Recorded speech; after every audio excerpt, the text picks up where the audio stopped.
মাধ্যমে অন্যরা সেই সুযোগ নিতে পারবেন বলে আমার দৃঢ় বিশ্বাস। 2026 সালের জুলাই মাসে পূর্ণাঙ্গভাবে চালু হচ্ছে দেশের দক্ষিণাঞ্চলের অর্থনীতির নতুন প্রাণ পায়রা বন্দর। দীর্ঘ অপেক্ষার অবসান ঘটিয়ে বাংলাদেশের বাণিজ্যিক মানচিত্রে যুক্ত হতে যাচ্ছে একটি আধুনিক উচ্চ ক্ষমতা সম্পন্ন সমুদ্র বন্দর। আগের বছর জুলাইয়ের মধ্যে আমরা এই বন্দরের যে ফার্স্ট টার্মিনাল যেটা নির্মাণ শেষ হয়ে গেছে সেটাকে পূর্ণ ব্যবহার করতে পারি। এটা 650 মিটার, এই একটা সিঙ্গেল টার্মিনাল হিসেবে এটা বাংলাদেশের সবচেয়ে দীর্ঘ টার্মিনাল।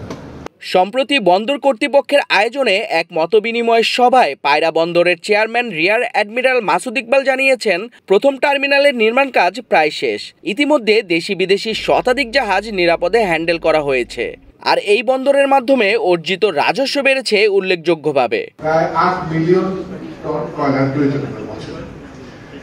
এই 8 মিলিয়ন টনের 1 মিলিয়ন মানে 1 টন যদি চিটাগংয়ে লাইসেন্স করে আনতে হয় প্রায় $11 করে ওনাদের ওভারহেড কস্ট পড়ে।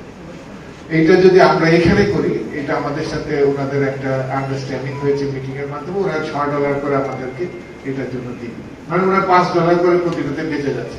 কিন্তু যে $6 আমাকে দিবে এই টাকা দিয়ে কিন্তু আমার যে ড্রেজিং কস্ট সেটা হয়ে যাবে, আমার অতিরিক্ত আর কোনো টাকা লাগবে।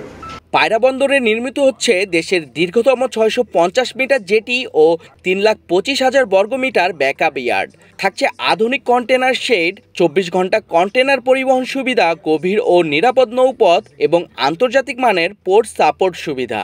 রয়েছে কম ট্যারিফ রেট, যা দেশি ও আন্তর্জাতিক ব্যবসায়ী এবং বিনিয়োগকারীদের জন্য অত্যন্ত আকর্ষণীয়। বন্দর ঘিরে গড়ে উঠেছে 6 লেনের মহাসড়ক, শিল্পাঞ্চল, ইপিজেড, বিদ্যুৎ কেন্দ্র সহ নানা মেগা প্রকল্প। ইতিমধ্যে শিল্প নির্ভর বিনিয়োগের প্রকল্প, পণ্য পরিবহন ও দক্ষ জনশক্তি তৈরির মাধ্যমে দক্ষিণাঞ্চলে কর্মসংস্থানের বিশাল সম্ভাবনা সৃষ্টি হয়েছে।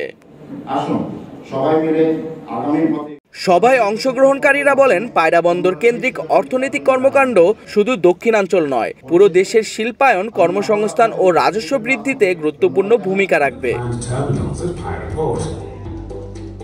সবার অংশগ্রহণ ও মতামতের ভিত্তিতে পায়রা বন্দরের অপারেশনাল কার্যক্রম এবং আধুনিক অবকাঠামো আগামী দিনে দেশের বাণিজ্য, শিল্প এবং আন্তর্জাতিক বাণিজ্যিক সম্পর্ককে আরও মজবুত করবে। এই অগ্রগতি দেশের অর্থনীতিতে নিয়ে আসবে নতুন গতি, খুলে দেবে উন্নয়নের নতুন দিগন্ত।